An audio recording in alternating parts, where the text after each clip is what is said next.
আমার মনে হয় যে যদি সামনে কিছু বিপদ আসে তখন সেটা মোকাবিলা করতে হবে। সেটা আসতে পারে ভেবে একটা সচেতন থাকা, কিন্তু সেটা নিয়েই বেঁচে থেকে লাভ নেই। আমি এভাবে বড় হয়েছি। আর অভিনয় কবে জানি না তো, অনেক ছোটবেলা থেকে কবিতা বলতাম, নাচ করতাম। আমাকে কেউ খুব একটা পাত্তা দিয়েছে বলে মনে হতো না, কারণ সবাই মনে করতো ওর গান গাইতে, সবাই গান গাইছে, তারা সব গান শেখে, বুঝলে।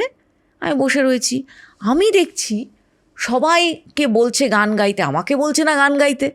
এবার আমি উসখুস করে একবার ঠাকুমার দিকে তাকাচ্ছি, একবার দা ভাইয়ের দিকে তাকাচ্ছি, আমাকে বলছে না কেন, একবার বলুক আমি গান গাইতে শুরু করব।